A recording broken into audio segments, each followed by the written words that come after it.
नमस्कार, स्वागत है आपका। देख रहे हैं इंडिया 7 और मैं हूं आपके साथ आलोक गौड़। झटके पर झटके झेल रही कांग्रेस को एक और झटका लगा है। राष्ट्रीय कांग्रेस सेवा दल के युवा जिलाध्यक्ष ने अपने साथियों के साथ पद तथा पार्टी से इस्तीफा दे दिया। सेवा दल के युवा जिलाध्यक्ष अंशु बुधौलिया ने पत्रकारों के साथ बातचीत करते हुए बताया कि कांग्रेस पार्टी में लगातार बढ़ती जा रही गुटबाजी तथा परिवारवाद के कारण उन्होंने इस्तीफा दिया है। उन्होंने कहा है कि कांग्रेस पार्टी द्वारा आस्था के साथ छेड़छाड़ करना, सनातन धर्म का विरोध करना, बहन बेटियों की सुरक्षा को लेकर को कतई बरतना, अनदेखी करना आदि आम हो गया है। इसका प्रत्यक्ष प्रमाण हमने खुद राजस्थान में लगने लगा है, देखने को मिला है। जिस तरीके से राजस्थान में खाटू श्याम के 11 मेले में देखा गया, जहां ना कोई प्रशासन की व्यवस्था थी और ना ही बहन बेटियों को लेकर सुरक्षा की।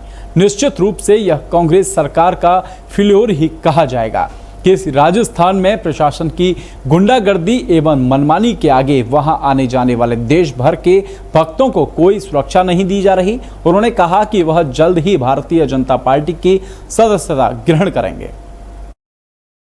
आज मैंने प्रेस कॉन्फ्रेंस इसलिए की है कि मैंने आज कांग्रेस सेवा दल जिससे मैं जिलाध्यक्ष था झांसी से, मैं उस पद से और पार्टी से इस्तीफा दिया है। और साथ ही हमारे सभी साथियों ने समथिंग 50 से 60 लोगों ने इस पार्टी को छोड़ा है। और आने वाले समय में ऐसी पार्टी में हम लोग जाएंगे जहां पे हमारे युवाओं की बात रखी जाए, युवाओं को सुना जाए और आस्था के प्रति जो पार्टी का सम्मान और सुरक्षा हो करेगी, मैं उसके साथ समर्थन दूंगा। आपने क्यों छोड़ दी पार्टी, क्या है रीजन इसका? इसमें ना ही युवाओं की बात रखी जाती है और दूसरा ये है कि यहाँ पे गुटबाजी बहुत रहती है। आस्था के प्रति कभी भी कोई भी लीडर अपनी बात नहीं रखने देता है। आस्था के साथ छेड़छाड़ की जाती है। बहन बेटियों की सुरक्षा के नाम पर सिर्फ नाम पर जो है बातें रखी जाती हैं, ना कि कोई आश्वासन दिया जाता है, ना ही कोई बात रखी जाती है।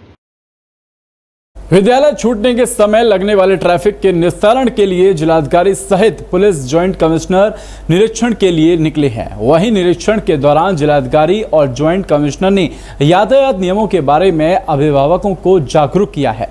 साथ ही व्यवस्थाओं का जायजा लेने पहुंचे दोनों ने अधिकारियों ने क्या कुछ कहा, एक बार आप भी सुनिए। हम ये जो भी एफर्ट्स कर रहे हैं, प्रशासन, पुलिस और स्कूल मैनेजमेंट, ये अभिभावकों की और बच्चों की भलाई के लिए है कि उनको जाम से जूझना ना पड़े। तो इसमें कोई भी रोक नहीं लगाई जा रही है, ना किसी प्रकार से अभी ट्रैफिक डाइवर्जन का कोई प्लान है। अगर होगा तो उसे समुचित स्तर से अप्रूव होने के बाद कम्युनिकेट किया जाएगा। कहीं पर भी किसी तरह के वाहनों को रोक नहीं लगाई गई है कि वो वाहन नहीं आएंगे। सिर्फ ये कहा गया है कि जो भी वाहन आएंगे उनको व्यवस्थित तरीके से पार्किंग करानी है, इस प्रकार से पार्किंग करानी है कि जाम ना लगे। और उसमें स्कूल मैनेजमेंट और पुलिस प्रशासन दोनों की भूमिका है, वो रेगुलरली हम लोगों को करनी है। एक डिसिप्लिन कायम करना है जिससे कि बच्चे स्कूल के गेट तक वाहन से पहुंच सकें और वाहन से ही वो अपने वापसी में स्कूल के गेट के पास वाहन उनका उपलब्ध हो सके, उनको पैदल लंबा चलने की ज़रूरत ना पड़े। ये मुख्य उद्देश्य हैं। बच्चों की सहूलियत के लिए ये प्रयास है। किसी भी प्रकार की इनकन्वीनियंस ना तो पेरेंट्स को होनी चाहिए। ये ट्रैफिक और पुलिस के लिए भी निर्देश दिया गया है कि हमारे इन एफर्ट्स में किसी भी प्रकार की इनकन्वीनियंस पेरेंट्स को और बच्चों को नहीं होनी चाहिए। इस बात का विशेष ध्यान रखना है। जिस भी मोड से आते हैं वो आसानी से स्कूल तक पहुँचे, गेट तक पहुँचे, वहाँ उतरें, स्कूल में जाए, वापस आए, अपनी गाड़ी में बैठे, गाड़ी से वापस अपने घर जाएँ। जो लोग वैन में आते हैं वैन भी आए। मकसद सिर्फ इतना है। मैं सभी पुलिस के थानों को भी बताना चाहता हूँ, सभी पुलिसकर्मियों को भी ये बात कि मकसद सिर्फ इतना है कि सारा का सारा कार्य सुचारू रूप से संपन्न हो। कोई गाड़ी दूसरी गाड़ी को ओवरटेक ना करे। जिन गाड़ियों को लेफ्ट में चलना है वो राइट की लेन में ना आए, जिससे कि लौटती हुई गाड़ियों के सामने आने से ट्रैफिक ब्लॉक हो जाता है। उस ट्रैफिक को ब्लॉक ना करें और जहाँ कहीं भी गलत तरीके से गाड़ियाँ पार्क हों वो गाड़ियाँ ढंग से सड़क से हटकर पार्क हो, जितने यथासंभव सड़क से हट के पार्क हो, और जहाँ सड़क पर रखकर भी छुट्टी के दौरान रोकने की आवश्यकता हो तो एक लेन में पार्क हो। पूरी सड़क को ब्लॉक करने से सभी लोगों का यातायात बाधित हो जाता है। अक्सर इतना था। मैं सभी अभिभावकों को बताना चाहता हूँ कि उनका जो वेलफेयर, उनके बच्चों का वेलफेयर आसानी से आ सके, जा सके, अनावश्यक ना थके, ये हम सबकी भी जिम्मेदारी है, उतनी जितनी की उनकी जिम्मेदारी है। और हम प्रयास करेंगे कि सारे मार्ग निर्बाधित रूप से चलते रहें, सभी अभिभावक उन मार्गों पे आएँ, और हमारा ये सारा का सारा जो हम एफर्ट कर रहे हैं पिछले कुछ दिनों से अभियान चला रहे हैं, वो सिर्फ गलत तरीके से पार्क की गाड़ियों के विरुद्ध है। सड़कों को ब्लॉक ना हो, उस ब्लॉक बाधित होने से बचाने के लिए एफर्ट है। साथ ही हम चाहते हैं कि सभी स्कूल इस पूरे कार्य में, यातायात को सुचारू चलाने में हम सभी का सहयोग करें। अमेठी जिले का नाम कहीं पर भी परिचय का मोहताज नहीं है। जैसे ही अमेठी का नाम आता है, नाम से ही राजनीति की खुशबू आने लगती है। राजनीतिक कारणों से अमेठी विश्व विख्यात हो चुका है। अब अमेठी के बच्चे भी अमेठी के नाम को आगे बढ़ा रहे हैं। बता दें कि अमेठी कोतवाली क्षेत्र अंतर्गत रायपुर फुलवारी स्थित सेपियन सेकेंडरी स्कूल की जहां के बच्चों ने अमेठी ही नहीं बल्कि राष्ट्रीय पटल पर उत्तर प्रदेश का नाम रोशन किया है। अभी हाल में ही राजस्थान में हुए एमेच्योर नेशनल गेम 2022 में इस स्कूल के 16 वर्ष से कम उम्र के बच्चों ने नेशनल गेम में प्रतिभाग करते हुए बालक वर्ग के कबड्डी प्रतियोगिता में राजस्थान, हरियाणा और दिल्ली को हराकर गोल्ड मेडल जीता है। देखिए, विद्यालय के बच्चे हमारे गए थे और नेशनल वो कबड्डी में विनर और रनर गर्ल्स आई हैं। ये विद्यालय के लिए बहुत ही गर्व की बात है और ये बहुत ही अच्छा लग रहा है मुझे बताते हुए कि हमारे बच्चों ने एक कम समय में ही गोल्ड और सिल्वर लेकर के आए हैं। और मैं इन बच्चों को बधाई देना चाहता हूं, अपने हेड कोच आकांक्षा मैम को बधाई देना चाहता हूं, जो कि अकेले बच्चों को लेके गई। इन्होंने पूरा वहां पे बच्चों को पार्टिसिपेशन कराया और पार्टिसिपेशन करा करके उन्हें वहां पे विजयी बनाया। तो इसमें इनका बहुत बड़ा योगदान है। और मैं ये चाहता हूँ कि मेरे बच्चे जो अभी सिल्वर पे रह गए हैं, थोड़ी सी उनके अंदर मेहनत की जो कमी रह गई है, जो उनके अंदर कमी है, वो हम पूरा करेंगे विद्यालय में। और हम ये बढ़ावा देना चाहते हैं खेल को कि हर जगह वो विद्यालय में सिर्फ पढ़ाई के लिए नहीं, बच्चे ओवरऑल डेवलपमेंट के लिए आते हैं।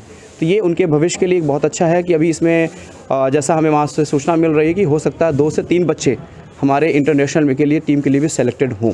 तो वो जैसे भी लिस्ट आएगी वो हम आपको सूचना देंगे उसकी। सबसे पहले तो नमस्ते, मैं आकांक्षा शुक्ला। मैं यहाँ से बच्चों को राजस्थान ले गई थी सर। तो वहाँ पे 12 स्टेट से आई थी टीमें और सारे गेमों की टीमें आई थी। कबड्डी में जो हमारी टीम थी, हमारे बॉयज़ जो थे उन्होंने राजस्थान, हरियाणा और दिल्ली को हराया। 2 हमको बाई मिली थी, जिसके बदौलत हम गोल्ड में लेके आए हैं। और हमारी गर्ल्स का था तो हम लोग भी वहाँ पे 5 टीमें आई थी। वहाँ पे एक कर्नाटक, हरियाणा, राजस्थान, दिल्ली और आंध्र प्रदेश की टीम थी। तो इसलिए हमारी गर्ल्स थोड़ी सी ये जिस मैच में हम लोग हारे हैं, सिल्वर मिला है, उसमें ये थोड़ा सा नर्वस हो गई थी। मेरे समझाने के बाद भी इनको ये लगा कि पता नहीं हम नहीं कर पाएंगे, तो इसलिए हम लोग उसमें लूज़ कर गए और सिल्वर मेडल ले आए। सर मेरा नाम प्रेरणा यादव है, मैं क्लास 11th में हूँ। सर हम लोग कबड्डी खेलने राजस्थान गए थे, जहाँ पे हमारा बहुत ही अच्छा अनुभव रहा। वहाँ पे हमने बहुत सारी टीम्स के साथ खेला, बहुत कुछ सीखा, बहुत नया सीखा। और हमें बहुत ही हम आकांक्षा मैम के सुपरविज़न में गए थे, जिन्होंने हमें बहुत ही प्रेरित किया स्पोर्ट्स के टूवर्ड्स।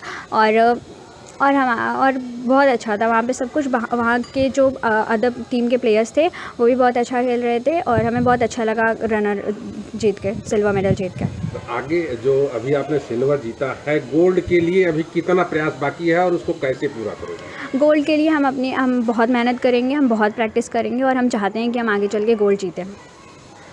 मेरा पूरा अनुभव आनंद भरा रहा है और मैंने इस अनुभव से बहुत कुछ सीखा है। और हमारी हेड कोच आकांक्षा मैम की मदद से ही हम लोग ये जीत पाए हैं। और प्रिंसिपल सर का भी काफ़ी सपोर्ट रहा है हमारे स्कूल की तरफ से, जिन्होंने हमें बहुत ज़्यादा सहायता की ये कंपटीशन जीतने में। इम्प्रूवमेंट के तौर पर मुझे लगता है कि हमें अभी थोड़ी सी और प्रैक्टिस चाहिए। अगर कंपटीशन थोड़ा सा और टफ होता तो मैं भी हो सकता था कि हमें गोल्ड ना मिलता। यूपी के बलिया जनपद का एक वीडियो इन दिनों सोशल मीडिया पर जमकर वायरल हो रहा है, जहां नदी से हो रहे कटान से एक बड़ा पेड़ घाघरा नदी में ढेर हो गया। वीडियो में देखा जा सकता है कि महज चंद सेकंडों में एक ही बड़ा पेड़ देखते ही देखते नदी में समाहित हो जाता है। बता दें कि यह वायरल वीडियो बांसडीह क्षेत्र के सुल्तानपुर गांव का बताया जा रहा है। मिली जानकारी के अनुसार घाघरा नदी में बढ़ रहे जल स्तर से कई क्षेत्रों में कटान हो रहा है।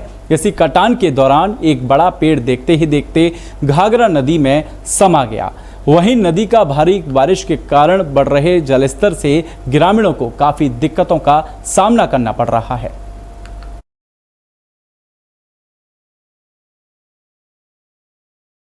वेल्सन मेडिसिटी हॉस्पिटल द्वारा विश्व स्तनपान सप्ताह के अवसर पर एक कार्यशाला का आयोजन किया गया। अस्पताल के वरिष्ठ डॉक्टरों ने स्तनपान के विषय में लोगों को जानकारी दी और बताया कि स्तनपान करने से शिशु किसी भी प्रकार के रोगों से दूर रहता है और उसे समस्त पौष्टिक आहार मां के दूध से प्राप्त होते हैं। मां के दूध से शिशु की प्रतिरोधक क्षमता में भी बढ़ोतरी होती है। वहीं इस कार्यक्रम में लगभग 100 से अधिक लोग शामिल हुए।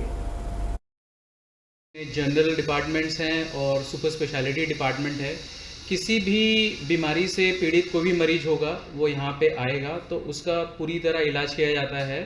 और जैसे मैंने पहले ही बताया है कि यहाँ पे जो सबसे अच्छी चीज़ है, बीमारी का इलाज करते करते हम उस पेशेंट को ऐसा फील कराते हैं कि वो अपने घर में है, ना कि एक अस्पताल में है, जिसकी वजह से वो यहाँ पे बहुत कंफर्टेबली अपना इलाज करा सकता है। और जो हमारे हॉस्पिटल में जितने भी ट्रीटमेंट के जो रेट्स हैं ये सब हैं वो बाकी और कॉर्पोरेट हॉस्पिटल से सबसे कम हैं। तो यही हमारी खासियत है कि हम अच्छा इलाज करते हैं और एक होमली एनवायरनमेंट प्रोवाइड करते हैं और एक बहुत कम रेट में इसको प्रोवाइड करते हैं पेशेंट्स के लिए। जिसमें कि अगर माँ को कोई ऐसी दवाई चल रही है जिसमें कि आप बच्चे को वो स्तनपान नहीं करा सकती हैं, कोई मदर अगर कोई अल्कोहलिक है या कोई नशे की दवाई लेती है या कुछ दवाइयाँ बहुत ही गिनी चुनी दवाइयाँ हैं जो कि मदर दूध नहीं पिला सकती हैं। ज़्यादातर दवाइयाँ स्तनपान से स्तन के दूध के थ्रू बच्चे में जाती हैं पर वो नुकसानजनक नहीं होती हैं ज़्यादातर। तो ये भ्रांति रखने की ज़रूरत नहीं है कि हम बच्चे को, हाँ डेफिनेटली कोई अगर दवाई ऐसी चल रही है तो मदर को, डॉक्टर को भी पता होता है और मदर अगर अपनी मर्जी से ले रही है तो उन्हें डॉक्टर को पूछने की पूरी ज़रूरत है कि हम बच्चे को इस दवाई को लेते हुए दूध पिला सकते हैं कि नहीं। पर 95% तक दवाइयाँ दी जा सकती हैं, कोई इसमें दिक्कत नहीं होती है। और इसके अलावा स्तनपान कराने से तो मदर का और बच्चे का दोनों का ही फायदा है। जैसे अभी एक और सवाल उठा था कि ब्रेस्ट कैंसर के लिए, ब्रेस्ट कैंसर में ये हेल्पफुल है प्रिवेंशन के लिए। ब्रेस्ट फीडिंग, स्तनपान से ब्रेस्ट कैंसर के चांसेस कम होते हैं, ओवेरियन कैंसर के, अंडाशय के कैंसर के चांसेस कम होते हैं। ये लेट बहुत आगे जाके फ़ायदे वाली चीज़ें हैं जो आ रही हैं, लेकिन जो इमीडिएट फ़ायदे हैं वो भी अनगिनत हैं। एक तरह से ये गर्भ निरोधक का एक तरीका भी होता है। कुछ मदर्स को स्तनपान के वक्त इसको लैक्टेशनल एमेनोरिया कहते हैं, तो एक तरीके का ये 100% इफेक्टिव नहीं है पर एक गर्भ निरोधक का तरीका है। रोज़ाना लगभग 8 से 12 बार स्तनपान कराना चाहिए। लगभग समझ लीजिए कि हर 2-3 घंटे पे एक बार। और ये बहुत ध्यान रखना है इस चीज़ को कि स्तनपान कराने के बाद बच्चे को कंधे पे लगाकर उसको डकार देना ज़रूरी है, डकार दिलाना। और ये लगभग 10 मिनट का समय इसमें लग सकता है। ये बहुत इंपॉर्टेंट स्टेप है। डकार आने के बाद ही बच्चे को लिटाना है, वरना दूध का सांस की नली में जाने का खतरा बना रहता है। गाजियाबाद परिवहन निगम रक्षाबंधन की तैयारियों में जुट गया है। बहनों को भाइयों तक पहुंचाने का जिम्मा उठाते हुए जिले के लिए 250 अतिरिक्त बसें चलाई जाएंगी। इन बसों का संचालन 11 से 14 अगस्त के बीच में रहेगा। कयास लगाए जा रहे हैं कि इस बार काफ़ी तादाद में बहनें अपने घर से भाइयों के कलाई में राखी बांधने के लिए जाएंगी, जिसको लेकर गाजियाबाद परिवहन निगम ने तैयारियां पूरी कर ली हैं। साथ ही इस बार परिवहन निगम ने सभी डिपो पर जो कर्मचारी काम कर रहे हैं उनकी छुट्टी भी रद्द कर दी है, जिससे किसी भी यात्री को कोई भी समस्या ना हो।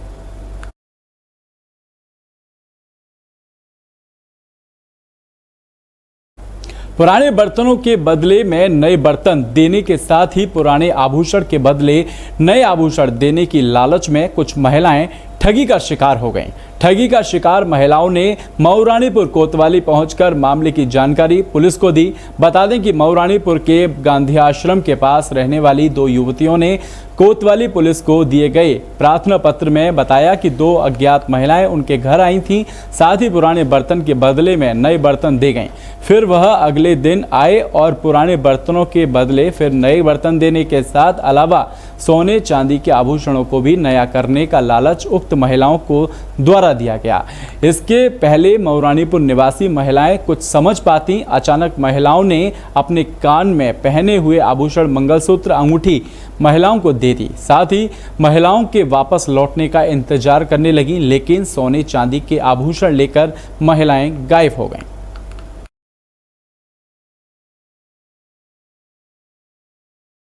गाजियाबाद के भाटिया मोड़ इलाके में उस समय हड़कंप मच गया जब देर रात कप प्लेट बनाने की फैक्ट्री में अचानक भीषण आग लग गई, जिसमें लाखों का माल जलकर खाक हो गया। वहीं इस भीषण आग को देखकर स्थानीय लोगों में अफरा तफरी मच गई, जिसके बाद घटना की सूचना दमकल विभाग को दी गई। वहीं सूचना पर पहुंची दमकल विभाग ने कड़ी मशक्कत के बाद आग पर काबू पाया। फैक्ट्री में आग किन कारणों से लगी, बहरहाल अभी तक साफ नहीं हो सका है। हालांकि गनीमत ये रही कि इस घटना में कोई हताहत नहीं हुई।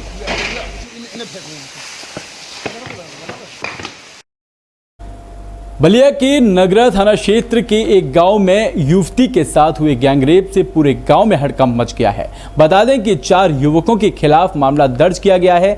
गैंगरेप की घटना को लेकर गांव में तनाव का माहौल बना हुआ है। मामले में पुलिस ने सभी 4 आरोपियों के खिलाफ सामूहिक गैंगरेप के मामले में मुकदमा दर्ज कर हिरासत में ले लिया है। वहीं 4 आरोपियों के परिजनों ने इस घटना को लेकर निष्पक्ष जांच की मांग की है। आरोपियों के परिजनों का कहना है कि घटना के दिन हमारे पति हमारे साथ ही थे, हमारे पति को गलत फंसाया गया है। हम लोग चाहते हैं कि इस घटना की जांच की जाए और जिसने भी वास्तव में इस घटना को अंजाम दिया है उसके ऊपर कार्रवाई की जाए। आरोपियों के परिजनों का कहना है कि मामले की सच्चाई के साथ निष्पक्ष जांच हो।